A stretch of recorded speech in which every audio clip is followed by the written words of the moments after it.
Very good afternoon to all of you. Plus one के students जो कि हम रिलेशन एंड फंक्शंस का टॉपिक पढ़ रहे हैं आप और हम मिलके, ठीक है। उसमें अभी एक लॉगरिथमिक और एक एक्सपोनेंशियल फंक्शंस बचा हुआ था, तो हम सबसे पहले लॉगरिथमिक फंक्शंस के बारे में बात करेंगे। लॉगरिथमिक फंक्शंस को एक बार थोड़ा ध्यान से समझते चलना। y is equal to F of X, जो भी आप फंक्शन लेते हो ये है log x बेस a, ये है log x बेस a। ये आपके पास लॉगरिथमिक फंक्शन है log x बेस a। अब यहां पे कुछ कंडीशंस हैं वो आपने याद रखनी है। a पे कंडीशन ये है कि a ग्रेटर देन 0 और a is not equal to 1। a greater than 0 होगा और a 1 के इक्वल नहीं होगा, ये ध्यान रखना। पहली कंडीशन जो बेस आपको नजर आ रहा है यहां पे a is greater than 0 and a is not equal to 1। दूसरा, अगर आप x के ऊपर बात करेंगे तो x पे भी एक कंडीशन चलती है, क्या? x greater than 0। अब आपने ये पहले तो ये दो याद रखने हैं, ये डेफिनेशन याद रखनी है कि y is equal to log x base a। अब यहां पे a पे कंडीशन है a greater than 0, a is equal not equal to 1 और x ग्रेटर देन 0। अगर आप इनकी बात करें कि ये कैसी कंडीशंस हैं, तो यहां से दो केस आपके आगे आएंगे। पहला केस ये आएगा कि या तो a 0 और 1 के बीच में लाई कर सकता है, पहला केस। दूसरा केस ये आएगा a ग्रेटर देन 1 हो सकता है। दो केस आपके आगे आएंगे, या तो a 0 और 1 के बीच में लाई करेगा, दूसरा case a greater then 1। a पे दो केस आएंगे, दो आप इन दोनों कंडीशंस कैलकुलस को समझ सकते हैं। अब आपके पास दो केस ये डिस्कस होंगे, ये परमानेंट कंडीशन चलेगी कि x की वैल्यू ग्रेटर देन 0 होगी, 0 भी नहीं हो सकती, ध्यान रखना, ना 0 हो सकती ना नेगेटिव हो सकती।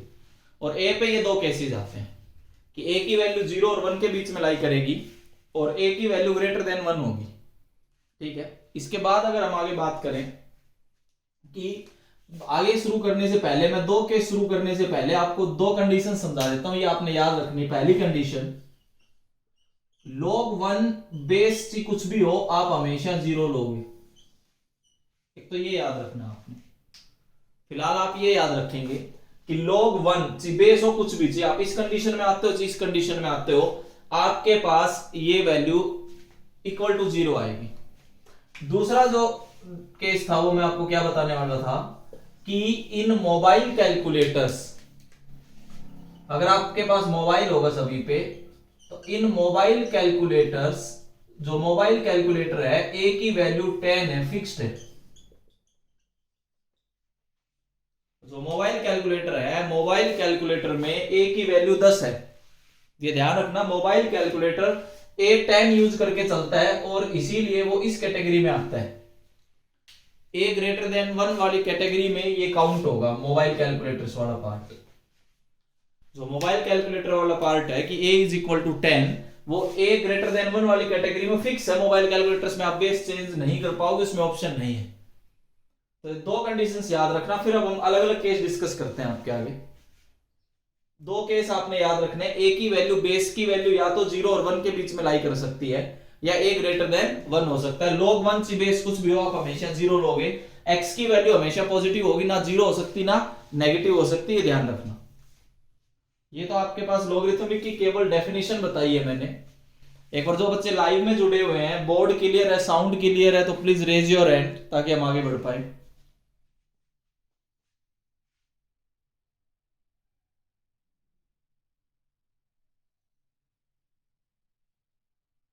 ओके,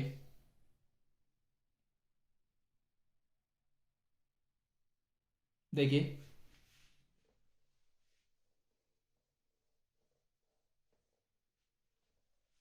अब हम अलग अलग केस अपने डिस्कस करेंगे।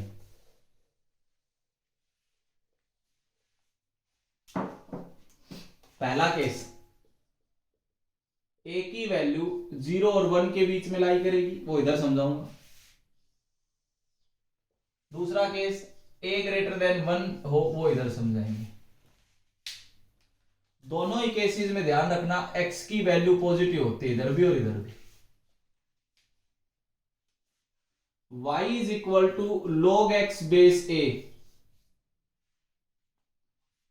या तो x 0 और 1 के बीच में लाई करेगा, या x 1 होगा, या x ग्रेटर देन 1 होगा। ऐसा मैंने इसलिए लिखा है क्योंकि log 1 क्या होता है 0।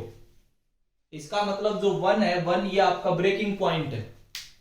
log 1 की वैल्यू हमेशा 0 आती है। ये 1 जो है ये आपका ब्रेकिंग पॉइंट है। अगर आप x को 1 लोगे तो log की वैल्यू 0 आएगी, चाहे आप इस केस में बात करें चाहे आप इस केस में बात करें। इसीलिए मैंने इसको ब्रेकिंग पॉइंट बना दिया। अब 0 से तो बड़ा ही लोगे x, तो या तो x 0 और 1 के बीच में लाई कर सकता है, या x 1 हो सकता है, या x ग्रेटर देन 1 हो सकता है। ऐसे जब आप इधर बात करेंगे y is equal to log x base a, तो आप ऐसे इधर बात करेंगे तो यहां पे भी कुछ ऐसी कंडीशंस चल रही होंगी। यहां पे भी इधर 0 आएगा, चाहे आप इस कैटेगरी में बात करें चाहे आप इस कैटेगरी में बात करें, log 1 की वैल्यू हमेशा 0 होती है। अब बात ये आती है कि इसमें और इसमें क्या फर्क आएगा। फर्क ये आएगा, आप मोबाइल कैलकुलेटर्स है आपके पास, आप सभी फोन यूज करते हैं। आप मोबाइल कैलकुलेटर में 0 और 1 के बीच, जैसे कि पॉइंट टू की वैल्यू आप अगर log में निकाल के देखें, आप सभी के पास मोबाइल होंगे, अगर आप पॉइंट 2 की वैल्यू फाइंड करेंगे तो पॉइंट 2 की वैल्यू आपको नेगेटिव नजर आएगी। यहां पे वैल्यू आपको लेस देन 0 नजर आ रही होगी। आप चेक कर सकते हैं मोबाइल कैलकुलेटर में, क्योंकि मोबाइल कैलकुलेटर इसी कैटेगरी में आता है, a ग्रेटर देन 1 वाली कैटेगरी में, क्योंकि मोबाइल कैलकुलेटर्स में a is equal to 10 fix है। तो मोबाइल कैलकुलेटर्स में अगर आप log 0.2, 0.3, 0.7, 0.9 कुछ भी फाइंड करेंगे तो वो वैल्यू नेगेटिव आएगी, और log 1 फाइंड करेंगे तो वो वैल्यू 0 आएगी। और जैसे ही आप 1 से बड़ी वैल्यू फाइंड करेंगे, जैसे log 2, log 3, log 5, log 10, log 7, कुछ भी ऐसा फाइंड करेंगे तो आपको पॉजिटिव नंबर नजर आ रहा होगा। मोबाइल कैलकुलेटर्स की मैं बात कर रहा हूं, तो आप मोबाइल कैलकुलेटर्स में इससे आप आइडिया लगा सकते हैं कि log 1 की वैल्यू 0 आती है तो हमेशा आएगी। अगर 0 और 1 के बीच में कुछ भी इनपुट दोगे तो आपको आउटपुट नेगेटिव नजर आएगी। इस वाले केस में, a ग्रेटर देन 1 वाले केस में, जब आप इनपुट 0 और 1 के बीच में दोगे, कब, जब a ग्रेटर देन 1 है, जैसे कि मोबाइल कैलकुलेटर्स में बात कर रहा हूं, तो आपको ये आउटपुट नेगेटिव नजर आएगी। आप 1 रखोगे तो आपको आउटपुट 0 नजर आएगी। अगर आप log 2 रखोगे, 3 रखोगे, 5 रखोगे तो आपको आउटपुट पॉजिटिव नजर आएगी। इससे जस्ट उल्टा इसमें है, वो तो आप मोबाइल कैलकुलेटर्स में यूज कर, आप वेरीफाई कर सकते हैं उस चीज को। इससे जस्ट उल्टा यहां होगा, वहां नेगेटिव था तो यहां पॉजिटिव मिलेगा आपको।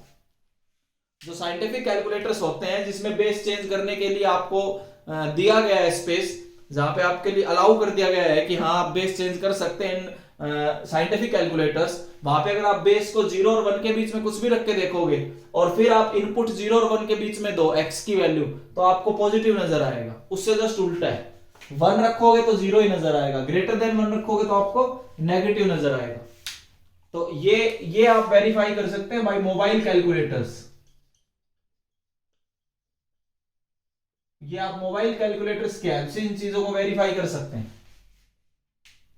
ये सब कुछ चीजें आप मोबाइल कैलकुलेटर से हेल्प वेरीफाई कर सकते हैं। अब देखिए, मैं आपको, हमारा तो मेन मकसद क्या था, डोमेन और रेंज पे जाना है, डोमेन और रेंज और ग्राफ।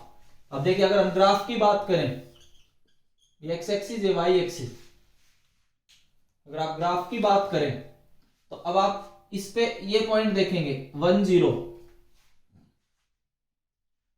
अगर आप देखें कि x1 लिया तो आउटपुट 0 आई, तो इसका मतलब इस पॉइंट पे तो ग्राफ आएगा। ये पॉइंट 0 0 का है। अब अगर आप ध्यान से देखो तो 0 और 1 के बीच में ये इनपुट रही, 0 और 1 के बीच में पॉजिटिव आएगा। पॉजिटिव मतलब फर्स्ट क्वाड्रेंट। 0 और 1 के बीच में ये ग्राफ फर्स्ट क्वाड्रेंट में लाई करेगा। जैसे ही 1 पे आया 0, ग्रेटर देन 1 पे आया नेगेटिव, तो देखो आपका ग्राफ कुछ इस तरीके से आ रहा होगा।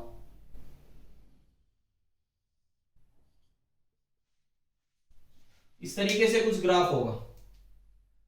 अगर आप इस ग्राफ को देखोगे तो आपको ये पता रहेगा कि ये ऐसा, ये आपको वैसे भी पता रहना चाहिए, x की वैल्यू 0 तो हो नहीं सकती। अगर x की वैल्यू 0 नहीं हो सकती तो इसका मतलब ये ग्राफ y एक्सिस को तो टच कभी नहीं करेगा। तो ध्यान रखना, graph can never touch y axis.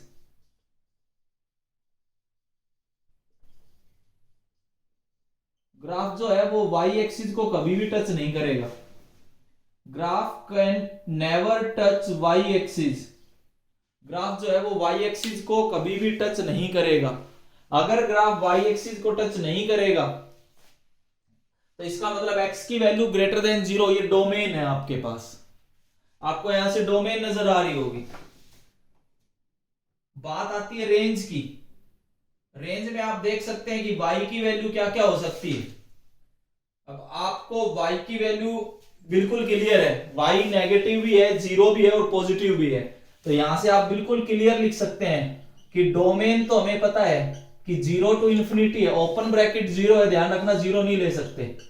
जब आप रेंज की बात करोगे तो ऑल रियल नंबर्स, ये इसका ग्राफ है। अगर आप इसका ग्राफ बनाने लगेंगे, हमें तो मेन डोमेन और रेंज की बात करनी, अगर इसका ग्राफ अगर आप बनाते हैं, ये एक्स एक्सिस ये वाई एक्सिस, यहां पे एक पॉइंट आएगा आपके पास 1 0, ये पॉइंट आपके पास 0 0। जब आप इसका ग्राफ बनाएंगे तो आपको ग्राफ कुछ ऐसा नजर आएगा।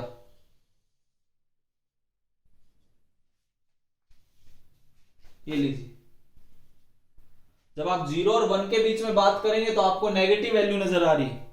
जैसी 1 लोगे 0, ग्रेटर देन 1 लोगे पॉजिटिव, तो ये ग्राफ आपको इस तरीके से नजर आएगा। यहां पे भी क्लियर है क्या, नेवर टच वाई एक्सिस, ये ग्राफ कभी भी वाई एक्सिस को टच नहीं करेगा। अब बात आती है डोमेन की। डोमेन जो है वो 0 टू इंफिनिटी है, सेम रहेगा, जिसमें बात कर लो जिसमें बात कर लो, और रेंज है वो आर है। लेकिन दो अलग अलग केस आपके आगे डिस्कस किए गए हैं।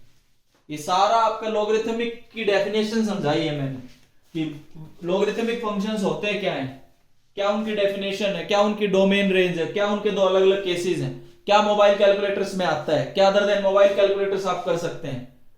एक चैप्टर आएगा लॉगरिथमिक फंक्शन जो आपके कंपटीशन में आएगा, वो हम आगे डिस्कस करेंगे बाद में। फिलहाल हम केवल फंक्शंस की बात कर रहे हैं, तो हम इसके क्वेश्चंस पे नहीं जाएंगे। फिलहाल हमें केवल इसकी डोमेन और रेंज समझ में आनी चाहिए थी कि हाँ क्या डोमेन और क्या रेंज है और क्या इसकी डेफिनेशन। लाइव क्लास में जिस बच्चे को एक बार लॉगरिथमिक फंक्शन की डेफिनेशन वगैरह समझ आए, प्लीज रेज योर हैंड।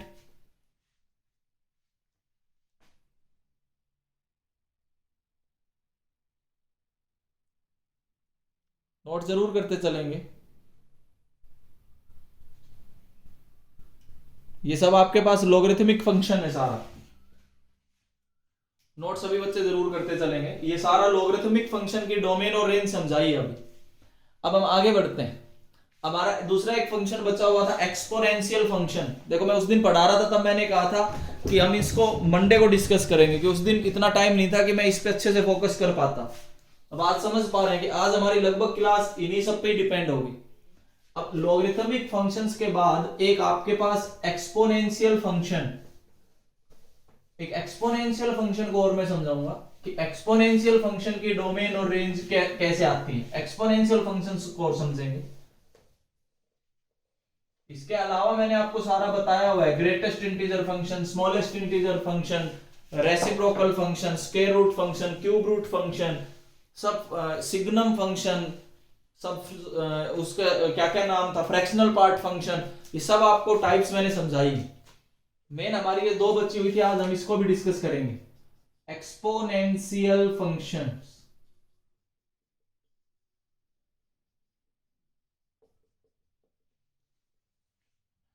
अब हम बात करेंगे एक्सपोनेंशियल फंक्शंस की, कि एक्सपोनेंशियल फंक्शंस क्या होते हैं, इसको और समझेंगे एक बार। एक हमने लॉगरिथमिक फंक्शन की बात की, एक अब हम एक्सपोनेंशियल फंक्शंस की बात करेंगे। ये देखिए, एक्सपोनेंशियल फंक्शन जो होता है वो ये होता है, y is equal to F of X A raise to the power x। इसको एक्सपोनेंशियल फंक्शंस बोलते हैं। इस पे क्या क्या कंडीशंस होती हैं वो सुनिए। इसमें a पे कंडीशन वही चलती है, a greater than 0, a is not equal to 1। ये आपके ऊपर a के ऊपर कंडीशंस हैं। बाकी इसमें आपके पास कोई कंडीशन नहीं है x पे। आप x को पॉजिटिव ले सकते हो, x को नेगेटिव ले सकते हो, x को 0 ले सकते हो, x में भी एनी रियल नंबर। लेकिन अगर आप a की बात करेंगे तो a ग्रेटर देन 0 है और a is not equal to 1। a greater than 0 होगा और a 1 नहीं होगा, ये ध्यान रखना। अब इसमें भी उसी तरीके से फिर दो केसेस आते हैं। कैसे? जैसे अभी हम लॉगरिथमिक में बात कर रहे थे कि या तो a 0 और 1 के बीच में लाई करेगा, ये आपके पास ए क्या कहां लाई करेगा, ग्रेटर देन 1। या तो ए आपका 0 और 1 के बीच में लाई करेगा या ए ग्रेटर देन 1 होगा। तो ये दो केस ही डिस्कस होंगे, लेकिन लॉगरिथमिक में क्या कंडीशन थी कि x बिलोंग्स टू r, लेकिन वहां पे सॉरी x ग्रेटर देन 0, लेकिन एक्सपोनेंशियल फंक्शंस में आपके पास कंडीशन है x बिलोंग्स टू r। अगर आप इसको अब दो अलग अलग केस फिर से वैसे डिस्कस करेंगे, ये तो इसकी डेफिनेशन है सारी। जैसे वहां पे था log x बेस a, तो यहाँ पे आपके पास डेफिनेशन है a greater than 0, a is not equal to 1 के साथ a raise to the power x, इसकी डेफिनेशन है। यहाँ पे x कुछ भी हो सकता है, x में any belongs to any real number. तो अब इसके बाद हम दो केस यहाँ पे डिस्कस करना शुरू करते हैं।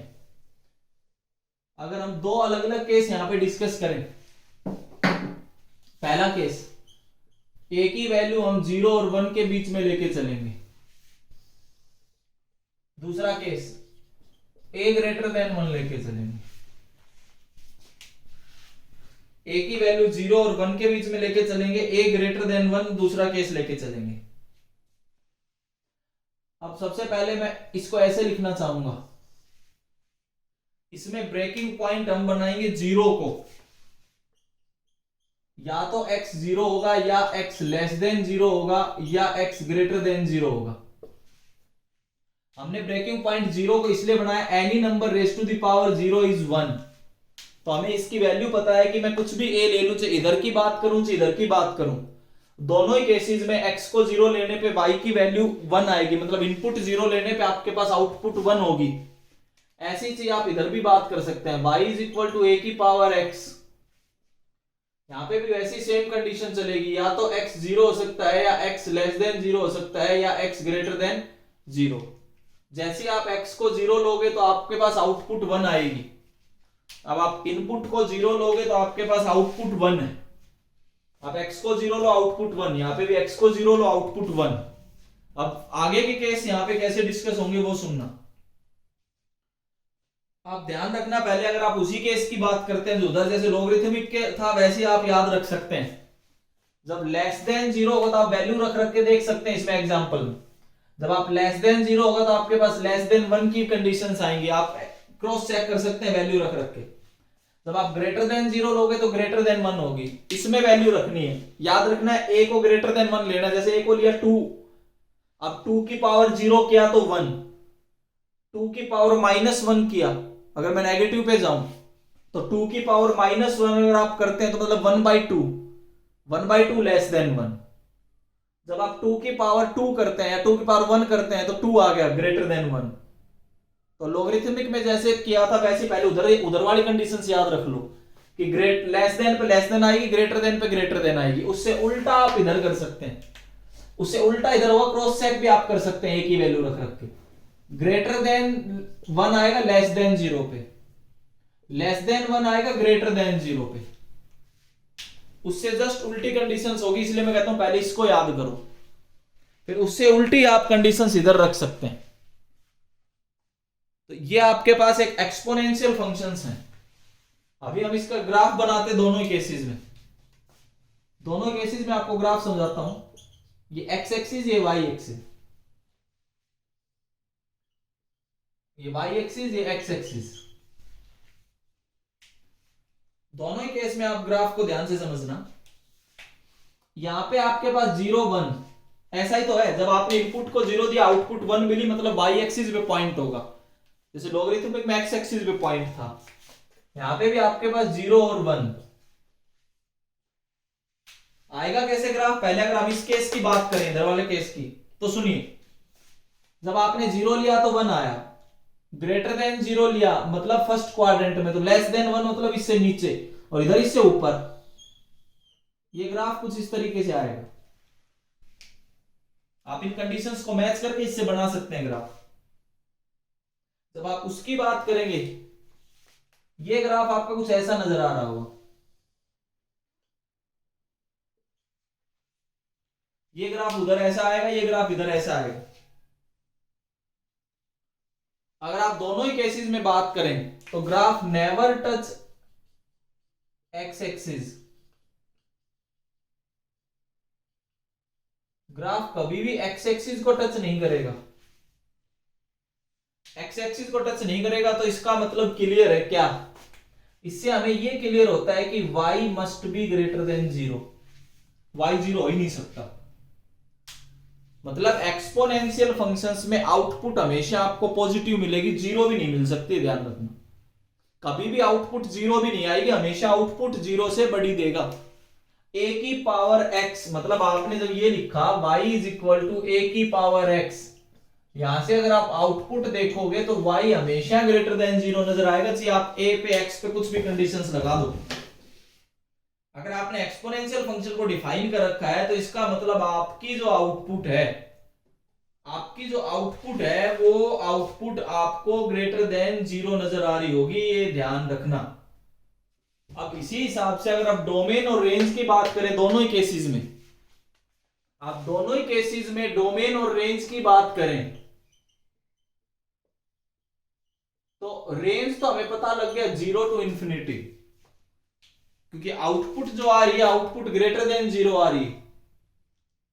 अगर आप डोमेन की बात करें तो domain is the set of all real numbers, ये आपके पास डोमेन है, और ये आपके पास रेंज है 0 टू इंफिनिटी, उधर वाली आपके पास डोमेन है। ये एक्सपोनेंशियल फंक्शन है। अब एक बात और क्लियर कर देता हूं, कुछ बच्चों ने एक्सपोनेंशियल फंक्शंस को साइंस में या कभी मैथ में भी पढ़ा होगा, तो कोई बच्चा इसमें कंफ्यूज रहता है कि सर ये पढ़ा था हमने तो एक्सपोनेंशियल फंक्शन e की पावर x। अब e क्या चीज है, e एक्चुअल में 2 से लेके और 3 के बीच का एक नंबर है, 2 से लेके 3 के बीच का एक नंबर e है, तो लगभग आप e को 2.73 के अप्रोक्स लेते हैं। इसका मतलब यही तो केस हुआ। एक्सपोनेंशियल फंक्शंस जिसके दिमाग में अगर ये चल रहा हो कि सर हम तो e raise to the power x को एक्सपोनेंशियल समझते थे, ऐसा कुछ नहीं है, वो तो इसी की एक सब कैटेगरी है। a ग्रेटर देन 1 का ही एक सब कैटेगरी बनाई गई है, जिसको एक स्पेशल केस बना दिया गया, e raise to the power x। e raise to the power x में e की वैल्यू 2 और 3 के बीच में लाई करती है, तो इसी का ही एक स्पेशल केस है। e raise to the power x का ग्राफ ऐसा आएगा। ये आपके पास एक्सपोनेंशियल फंक्शंस हैं। अब e की पावर x और a की पावर x में कोई बच्चा कंफ्यूजन में ना रहे, ये मैंने क्लियर कर दिया है। किसी बच्चे को अगर लॉगरिथमिक या e की पावर x में कुछ पूछना हो, a की पावर x में, जो भी बच्चे लाइव क्लास में जुड़े हुए हैं, क्या उनको लॉगरिथमिक फंक्शन और एक्सपोनेंशियल फंक्शंस की डोमेन, रेंज, डेफिनेशन, ग्राफ सब समझ आया आज की क्लास का? तो प्लीज रेज योर हैंड।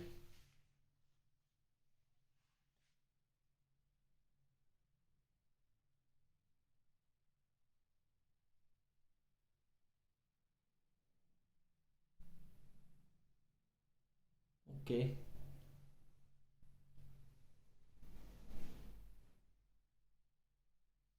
इसका मतलब हम आगे बढ़ सकते हैं। हमने टाइप्स ऑफ फंक्शंस को यहाँ पे कंप्लीट किया है।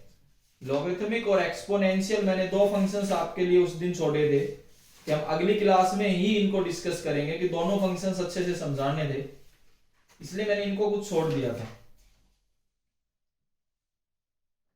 देखिए अब हम आगे बात करते हैं।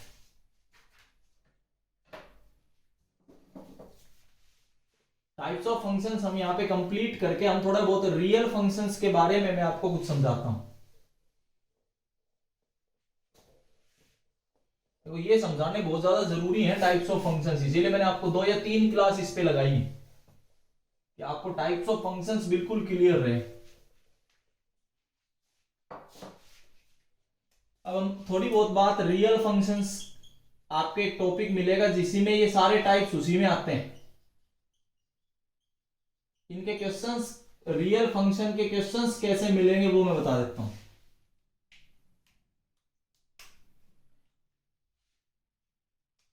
मतलब ये रियल फंक्शंस क्यों बोले गए हैं? ऐसे functions whose domain and codomain, whose domain and codomain both are subsets of real numbers या set of real numbers.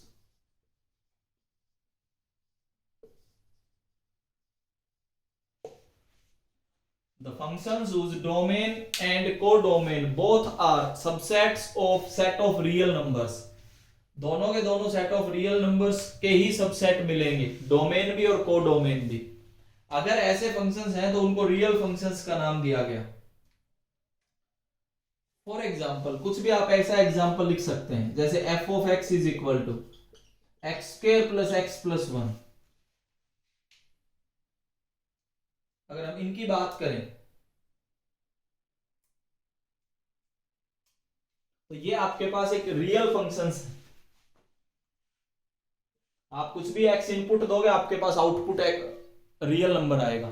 Input एक रियल नंबर दोगे आउटपुट एक रियल नंबर आएगा. अलग अलग एलिमेंट की अलग अलग इमेज आएंगी, सभी एलिमेंट की कोई ना कोई इमेज भी होगी. तो ये आपके पास एक फंक्शन है जिसका डोमेन भी रियल नंबर से आएगा, कोडोमेन और रेंज की बात करें तो भी रियल नंबर से आएगा. तो ऐसे फंक्शंस को रियल फंक्शंस बोला गया.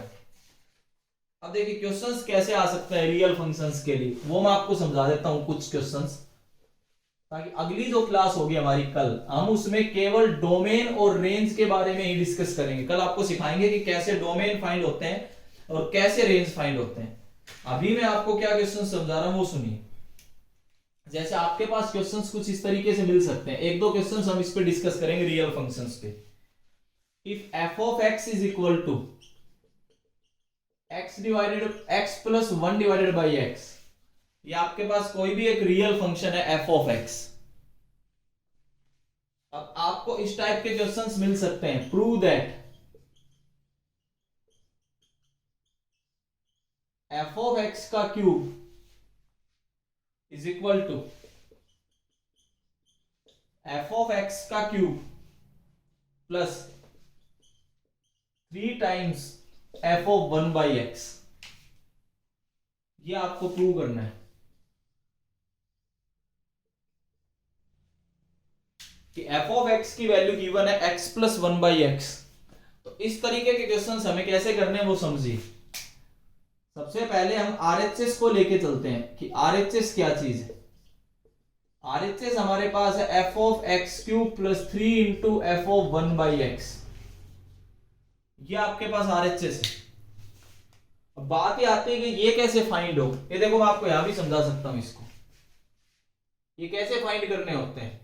एफ ऑफ एक्स अगर आपके पास एक्स प्लस 1 बाई एक्स है, इसके हिसाब से अगर हम फाइंड करना चाहें एफ ऑफ एक्स क्यूब, तो इसका मतलब ये होता है कि x is replaced by x cube. किसमें. एफ ऑफ एक्स में. एफ ऑफ एक्स में जहां पे भी आपको x नजर आ रहा था उसकी जगह एक्स क्यूब कर दो, तो x cube plus 1 by x cube. ये आपके पास एफ ऑफ एक्स क्यूब आ गया.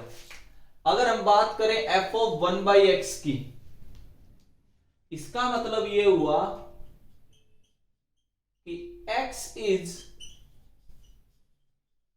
Replaced by F of x is replaced by 1 by x in F of x. जहां पे आपको एफ ऑफ एक्स में x नजर आ रहा था उस x की जगह आप 1 बाई एक्स करोगे तो ऐसा कुछ नजर आएगा. मतलब कुछ ऐसे नजर आ रहा होगा. इसका मतलब यही हो. ये तरीका होता है वैल्यू फाइंड करने का कि एक फंक्शन से हम कैसे इन पे जा सकते हैं. तो अगर F of x cube find करना है तो एक्स की जगह एक्स क्यूब रिप्लेस कर दो. F of 1 by x find करना है तो एक्स की जगह 1 बाई एक्स रिप्लेस कर दीजिए. तो वी गेट एक्स क्यूब में आया x cube plus 1 by x cube plus 3 into इसमें आया x प्लस 1 बाई एक्स. ये आपने रिप्लेस करके ये आ गया. थोड़ा सा मैं इसको रीराइट करता हूं. X cube plus 1 by x cube plus 3 into x into 1 by x into x plus 1 by X. ये आपके पास ऐसा लिख सकते हो. क्यों. क्योंकि इसको कैंसिल करोगे तो 1 ही आएगा, यहां पे 3 आएगा. अब इसको पढ़ो, A cube plus B cube plus 3ab into A plus B, ये एक्चुअल में x प्लस 1/x का होल क्यूब है। अगर आप इसको ध्यान से देखो तो ये आपके पास x प्लस 1/x का होल क्यूब ही नजर आएगा। अगर आप इसको देखो x प्लस 1/x, तो ये क्या चीज है, f ऑफ x, और बाहर क्या है, होल क्यूब। यही तो आपके पास क्या है, LHS। तो ये प्रूव करना था, LHS आपके पास आ गया। इस तरीके के क्वेश्चंस आते हैं कि आपको कैसे वैल्यू फाइंड करनी है। देखो हम एक और डिस्कस करते हैं फटाफट, ताकि अगर थोड़ा कम समझ आया तो अगले क्वेश्चन में एक बार फिर डिस्कस करते हैं। देखिए कि कैसे हम रिप्लेस कर सकते हैं। एक और क्वेश्चन हम इस पे डिस्कस करेंगे, ताकि कल की क्लास में फिर हम डोमेन और रेंज पे बात कर पाए पूरी तरह। अगर मान लीजिए f ऑफ x आपके पास x minus 1 divided by x plus 1 है, इसके साथ ये तो कंडीशंस आएगी ही कि x माइनस 1 नहीं हो सकता, क्योंकि अगर x माइनस 1 ले लिया तो इनफाइनाइट दे देगा। प्रूव दैट, हमें प्रूव करना है f of x is equal to minus 1/x और x is not equal to 0। ये आप प्रूव करना चाहते हैं। देखिए कैसे होगा प्रूफ। f ऑफ x आपके पास गिवन है x minus 1 divided by x plus 1। ये आपके पास f ऑफ x गिवन है x minus 1 divided by x plus 1। अब आप ये फाइंड करना चाहते हैं, इसका मीनिंग समझो। इसका मीनिंग है x is replaced by f of x। x को किससे रिप्लेस कर दिया, f ऑफ x, क्योंकि यहां पे आपको f ऑफ x नजर आ रहा है। तो इसमें जहां पे x नजर आ रहा था उसकी जगह हमने हटा के f ऑफ x कर दिया। यही तो मतलब हो इसका। f ऑफ x का क्या मतलब है कि अंदर जो नंबर है उसको x की जगह रख दो। तो यहां पे जहां पे x था हमने f ऑफ x रख दिया। अब यहां पे f ऑफ x की वैल्यू हम फिर रख लेते हैं अपने आगे। अब f ऑफ x की वैल्यू हमारे पास है x minus 1 divided by x plus 1 minus 1, x minus 1 divided by x plus 1 plus 1। अगर हम इसको सोल्व करें, एलसीएम लिया इधर x प्लस 1, तो इधर आएगा x minus 1 minus x minus 1 divided by, नीचे आपने एलसीएम लिया x प्लस 1, इधर आएगा x minus 1 plus x plus 1। अगर आप इसकी बात करें तो ये इससे कैंसिल, इसकी बात करें तो ये इससे कैंसिल, और डिनोमिनेटर की बात करें तो x प्लस 1 से x plus 1 cancel. We get, हमारे पास एक्चुअल में क्या आएगा, माइनस 2 डिवाइडेड बाई 2x। अब 2 से 2 काट दो तो we get minus 1/x। Hence proved, यही हमें प्रूव करना था। तो इस तरीके से रियल फंक्शंस के कुछ क्वेश्चंस आपको मिलेंगे। तो एक ये टाइप भी आप समझो कि ऐसे भी कुछ क्वेश्चंस आ सकते हैं। तो मैंने आज की क्लास में लॉगरिथमिक फंक्शन के डोमेन और रेंज, एक्सपोनेंशियल फंक्शंस के डोमेन और रेंज और कुछ रियल फंक्शंस के बारे में 2 क्वेश्चंस डिस्कस किए हैं। मैं उम्मीद करता हूं आज की कोई क्लास अच्छे से बिल्कुल बच्चों को समझ आई होगी। इससे आगे हम नेक्स्ट वीडियो में डिस्कस करेंगे। Thank you.